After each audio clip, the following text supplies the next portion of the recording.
Hello, thank you for joining me again. If this is your first time, my name is Deborah Carr and I write historical fiction in that name. I write contemporary romance series as well as Georgina Troy, and I've written a few thrillers as Ella Drummond. And today I'm talking about Broken Faces. This is my first historical that I wrote. This is the only historical that I have self-published, and I thought I'd tell you a little bit about it today because today, 15th of December, it is 10 years since I pressed publish on this book. This book got me my first agent, a really good agent, but he couldn't manage to sell it.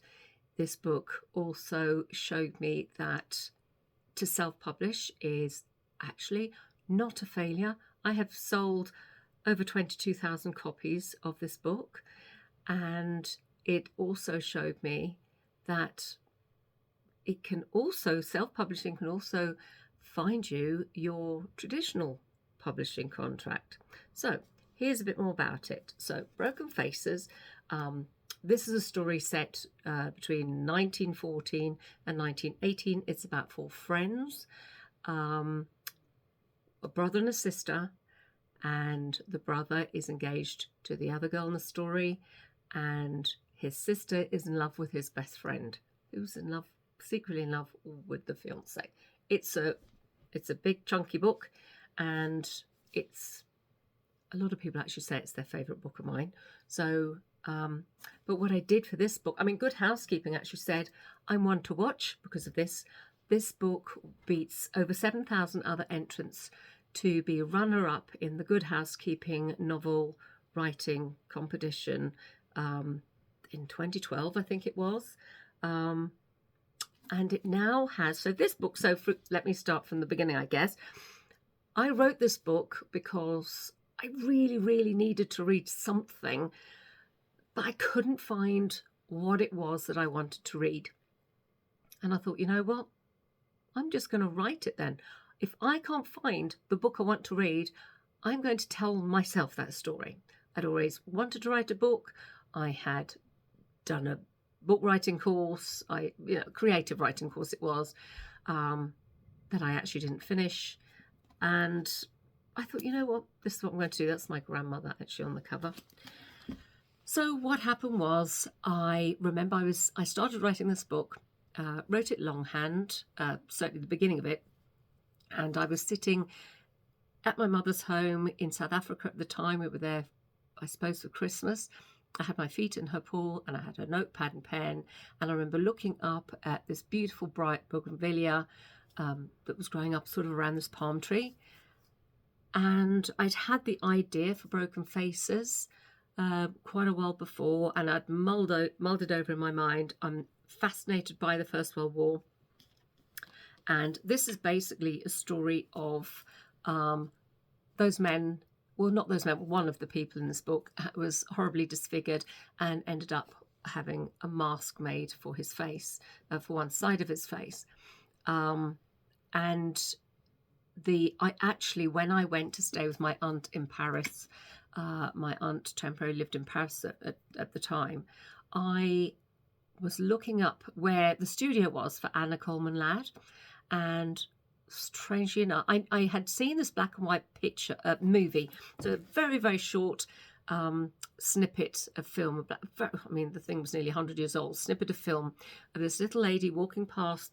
You could see this wall, you could see these metal gates. She was carrying something. Then you see her going down this long, like internal courtyard alleyway, which had ivy everywhere. And at the end, or somebody was walking down who was filming actually, and at the end this lady came across with a bowl and she filled it from a tap on the wall, and straight ahead was this statue. And I actually found this. I scoured the internet looking at roads. I don't know what I thought I was doing, but I managed it. I found where this was, couldn't quite believe it.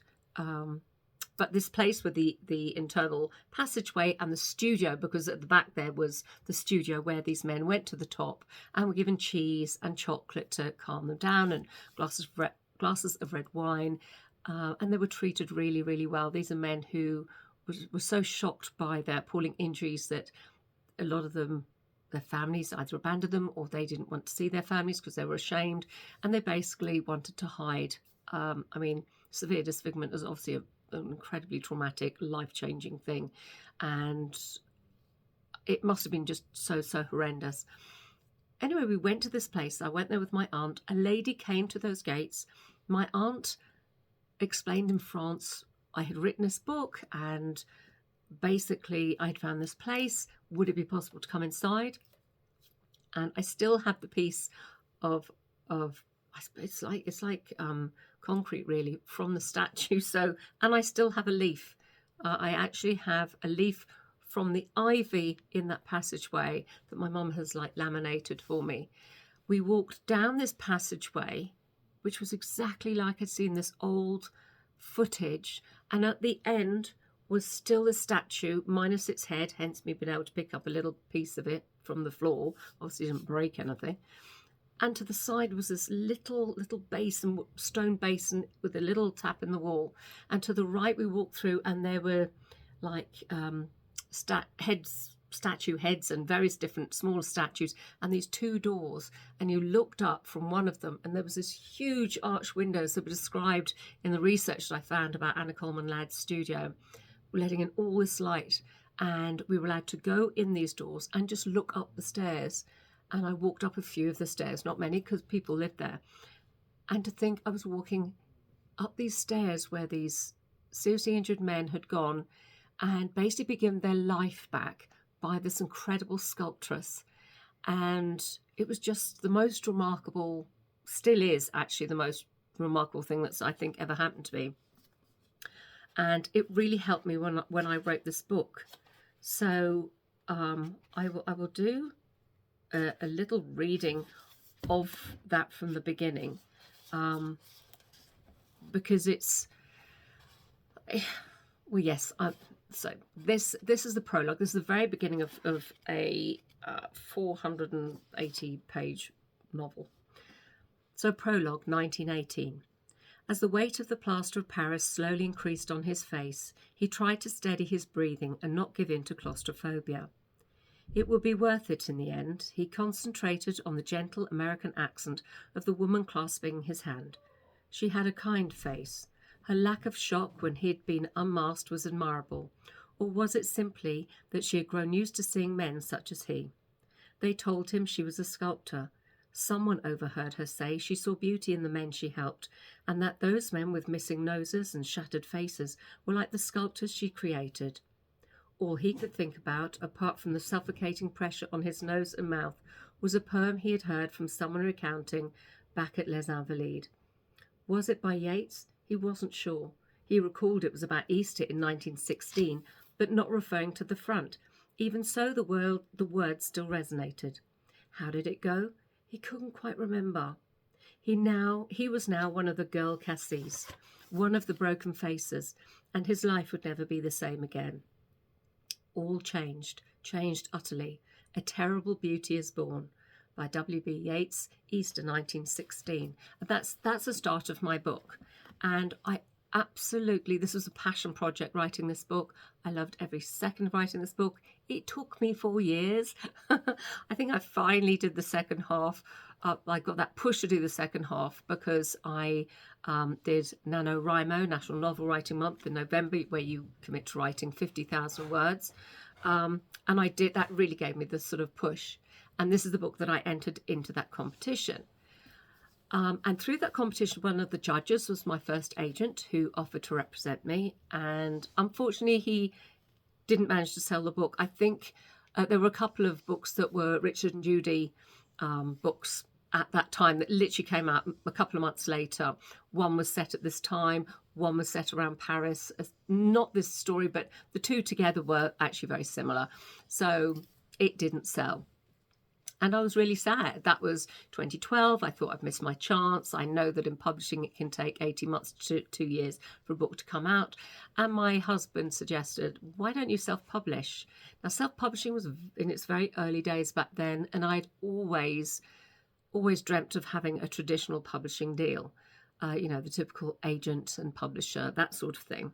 And I felt like a failure because this book wasn't published. And my publisher actually asked me to write a different book in a different genre. I did. That didn't sell. Me, parted ways. So I really was very low then. Publishing is lots of highs and very lots of lows. Don't think it isn't.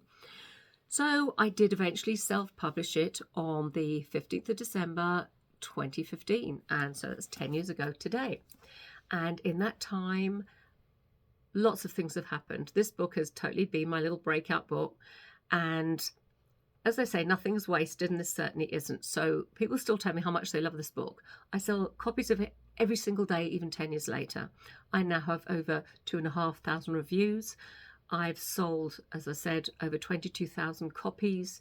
And most excitingly, in 2017, actually Bonfire Night, so for those of you who don't live in the UK, that's the 5th of November, I received a direct message on my Twitter account that I had at the time from Charlotte Ledger, and she is a publisher at HarperCollins, and she's in charge of the One More Chapter division, which was then known as Harper Impulse.